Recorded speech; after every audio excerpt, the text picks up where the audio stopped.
Okey, Assalamualaikum warahmatullahi wabarakatuh. Kita bertemu sekali lagi untuk topik yang kedua tentang pengenalan perniagaan dan keusahawanan. Pada kali ini kita akan melihat tentang halangan-halangan yang biasanya dihadapi oleh seorang usahawan dalam menjalankan perniagaan.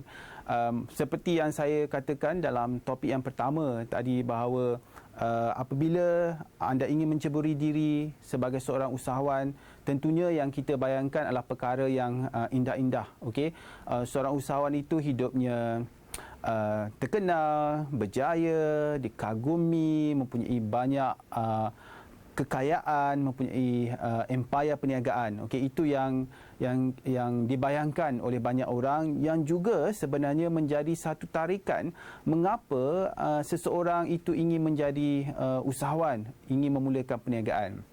Itu juga mungkin sebab mengapa anda ingin menjadi seorang usahawan ataupun ingin memulakan perniagaan. Tapi sekarang kita lihat satu persatu halangan yang dilalui oleh seorang usahawan, di mana halangan-halangan ini yang sesuatu perkara yang kita boleh belajar, dan kita boleh belajar untuk bagaimana mengurangkan impak kesan buruk daripada halangan-halangan ini. Okey. Sekarang kita lihat 10 kesilapan yang sering berlakulah dalam kalangan usahawan. Kesilapan ini adalah perkara yang lumrahlah, perkara yang biasa berlaku, tetapi sering kali berlaku. Walaupun kita kata ia sesuatu yang diketahui, boleh dielakkan, sepatutnya tidak berlaku, tetapi masih berlaku dalam setengah perniagaan dan juga dalam kalangan usahawan. Okey. Salah satu kesilapan, contoh kesilapan ialah taksub kepada idea perniagaan. Seorang bakal usahawan itu yang memang taksub kepada idea perniagaan, mungkin kerana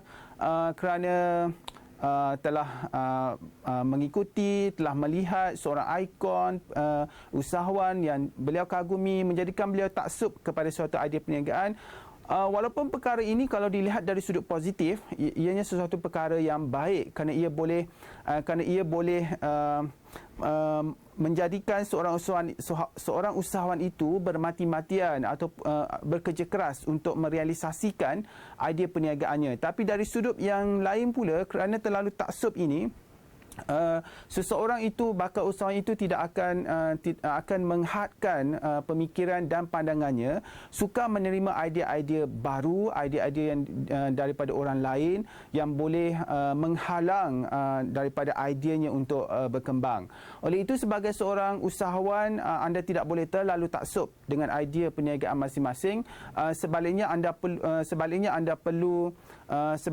perlu sentiasa menambahkan ilmu pengetahuan, menerokai peluang-peluang baru, melihat potensi-potensi, meneroka pasaran-pasaran baru, mencari idea-idea perniagaan baru, mencabar diri sendiri untuk membolehkan anda menjalankan satu perniagaan yang berprestasi, berdaya saing dan sentiasa relevan kepada pasaran. Okay. Kesilapan ataupun kelemahan kedua yang dimiliki oleh usahawan ialah tidak adanya satu pelan pemasaran yang lemah. Okey, untuk menjalankan perniagaan, anda tidak boleh malu. Okey, kerana jika anda malu, orang tidak tahu apa perniagaan yang anda lakukan, apa produk yang anda jual, apa produk yang anda ingin pasarkan, maka perniagaan itu tidak akan berjaya. Kerana tanpa pelanggan, apalah perniagaan? Jika tidak ada orang yang melanggan dan membeli produk-produk yang ditawarkan, maka tidak guna anda berniaga. Okey, sebab itu kalau anda melihat kepada salah seorang lah, saya rasa tokoh usahawan yang kita mungkin boleh belajar sesuatu yang positif daripada beliau, ialah Datuk Wida. Mungkin cara beliau memasarkan produk, mungkin cara beliau mempromosikan produknya dalam rancangan TV mungkin tidak disenangi oleh setengah orang, namun itu merupakan satu cara kreatif yang telah menjadikan produk-produk yang dijual ataupun produk-produk yang dihasilkan oleh perniagaan beliau begitu diingati oleh, saya rasa, hampir semualah rakyat Malaysia mengenali siapakah itu Datuk Wida dan produk-produk yang dipasarkan. Okey. Yang ketiga halangan yang sering kesilapan yang sering dilakukan oleh seorang usahawan ialah tidak adanya satu sasaran pelanggan yang tepat. apabila ditanyalah, misalnya kan, apabila anda berfikir dan ingin menjalankan sesuatu perniagaan, apakah sasaran pelanggan yang terfikir kepada anda? Anda tidak boleh sama sekali berfikir bahawa saya mahu menjual produk ini dan mahu mensasarkan kepada semua orang. Tidak ada satu pun produk yang boleh disasarkan kepada semua orang, kerana setiap pasaran ataupun pelanggan itu boleh dibahagikan kepada kategori-kategori, sama ada mengikut umur, ada yang kanak-kanak, remaja, orang tua ataupun warga emas, ada dari segi pendidikan rendah, sederhana ataupun tinggi, dari segi pendapatan ada pendapatan rendah, sederhana, tinggi. Okey. Maka kumpulan sasaran pelanggan ini boleh dibahagikan mengikut kumpulan-kumpulan tertentu dan anda perlu boleh mengenal pasti apakah sasaran pelanggan anda. Jika anda membuka sebuah restoran, apakah sasarannya kepada pelanggan yang berpendapatan rendah, kepada golongan yang tidak berpendapatan seperti pelajar? Adakah anda membuka satu restoran yang bersifat high-end ataupun elite dan disasarkan kepada golongan-golongan eksekutif dan yang berpendapatan tinggi? Maka anda perlu jelas apabila anda ingin menjalankan perniagaan, siapakah sebenarnya yang menjadi kelompok sasaran pelanggan anda. Okey. Yang seterusnya, kelemahan seorang usahawan ataupun kesilapan yang sering berlaku dalam dunia perniagaan ialah pengurusan kewangan yang lemah. Ini merupakan satu hal yang saya rasa perlu diambil serius oleh anda jika anda ingin benar-benar berjaya dalam dunia perniagaan. Anda mesti tahu menguruskan wang. Menguruskan wang perniagaan berbeza dengan menguruskan wang peribadi. Okey. Pelajari bagaimana menguruskan wang, menguruskan alih tunai, belajar tentang asas perakaunan. Okey. Anda tidak boleh menguruskan wang perniagaan sebagaimana anda menguruskan wang sendiri. Saya berjumpa dengan seorang usahawan yang perniagaannya berjalan dengan baik, mempunyai pendapatan ribuan sebulan, tapi tidak tahu bagaimana menguruskan wang berkenaan, sehingga beliau merasakan bahawa pada akhir tahun wang yang dimiliki entah ke mana. Okey. Bagi perniagaan, anda perlu sentiasa ingat bahawa perniagaan dan diri anda adalah dua entiti yang berbeza. Anda tidak boleh menguruskan wang perniagaan seperti mana anda menguruskan wang sendiri. Anda perlu menguruskan wang perniagaan dengan cara menganggap bahawa itu adalah wang perniagaan dan berbeza dengan wang kegunaan anda sendiri. Okey. So, sebagai tips yang mudah untuk anda jika anda memulakan perniagaan, perkara asas yang paling utama yang perlu anda ada ialah buka akaun bank yang berbeza untuk perniagaan dan juga untuk kegunaan peribadi. Sentiasa anggap diri anda merupakan pekerja kepada perniagaan, jadi wang yang anda boleh ambil daripada perniagaan boleh dianggap sebagai gaji yang dibayar oleh perniagaan kepada diri anda. Anda tidak boleh sesuka hati mengambil wang perniagaan, menggunakan wang perniagaan dengan menganggap bahawa itu wang anda dan anda boleh menggunakannya ikut kesukaan anda sendiri. Okey? Kesilapan seterusnya yang dilakukan oleh usahawan ialah pengurusan sumber manusia yang lemah. Apabila anda memiliki perniagaan dan anda memiliki pekerja, anda perlu boleh menguruskan sumber manusia dengan baik. Okey, sumber manusia bukan robot, kerana mereka adalah manusia dan mereka perlu diuruskan dengan baik. Mereka adalah orang yang akan bekerja untuk membantu anda mencapai merealisasikan impian perniagaan anda. Anda pastikan mereka boleh bekerja mencapai sasaran perniagaan tanpa berkonflik dengan matlamat peribadi. Okey, jadi anda perlu belajar juga asas-asas bagaimana menguruskan sumber manusia. Anda perlu belajar asas perundangan dari segi penggajian, apakah itu gaji minimum, apakah syarat bekerja, waktu bekerja dan sebagainya. Itu perlu ada sebagai asas dalam anda menguruskan sumber manusia. Okay. Kelemahan yang seterusnya ialah tidak adanya strategi pemasaran. Okey, setengah orang menjalankan perniagaan tanpa ada strategi pemasaran yang baik. Tapi pada hari ini jika anda lihat perniagaan yang dijalankan pada hari ini, banyak generasi hari ini yang menjalankan perniagaan, kita boleh katakan bahawa mereka telah berusaha sebaik mungkin menggunakan media sosial yang ada bagaimana untuk memasarkan perniagaan mereka. Meletakkan nama-nama yang pelik misalnya pada perniagaan mereka. Anda pun sendiri saya pasti sedar tentang apa yang berlaku dalam persiaran kita hari ini, di mana perniagaan yang menggunakan nama-nama pelik telah menjadi viral dan perniagaan tersebut telah mendapat sambutan yang baik daripada kalangan masyarakat. Anda boleh juga memfikirkan cara bagaimana menggunakan kreativiti untuk memasarkan produk dan perniagaan anda.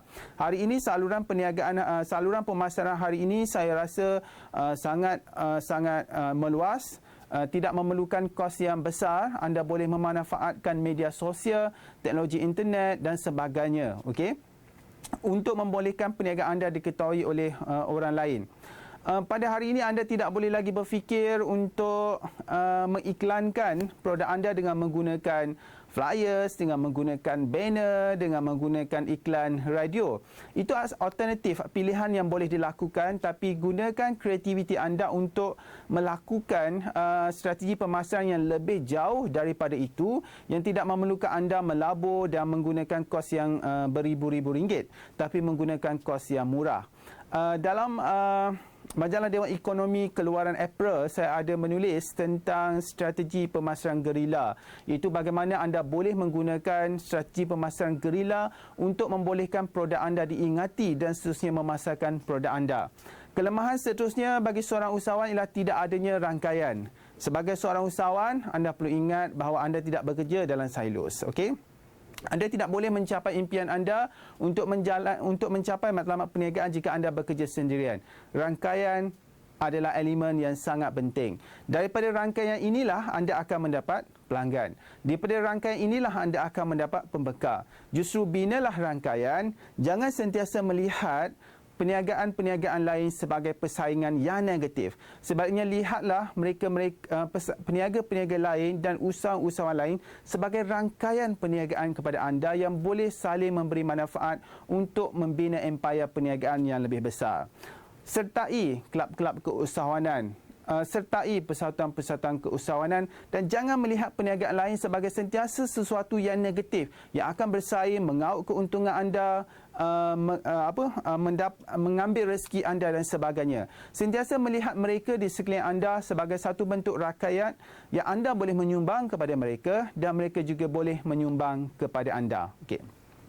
Kelemahan seterusnya dalam kalangan usahawan ialah mereka tidak mempunyai satu plan risiko bagaimana menguruskan perniagaan masing-masing. Sebuah perniagaan tidak dapat lari daripada risiko, sama ada risiko itu yang besar ataupun risiko itu yang kecil. Okey. Mengambil takaful, mengambil insurans adalah salah satu contoh cara perniagaan ataupun anda boleh menangani risiko perniagaan. Okey. Perancangan merupakan salah satu lagi perkara yang perlu anda lakukan untuk membolehkan anda menguruskan risiko dengan baik. Okey, tidak kira perniagaan itu kecil ataupun besar, risiko tetap ada. Okey, dan risiko itu sentiasa berlaku dalam dunia perniagaan. Tidak kira pada waktu ekonomi bagus, tidak waktu pada ekonomi yang tidak bagus. Okey.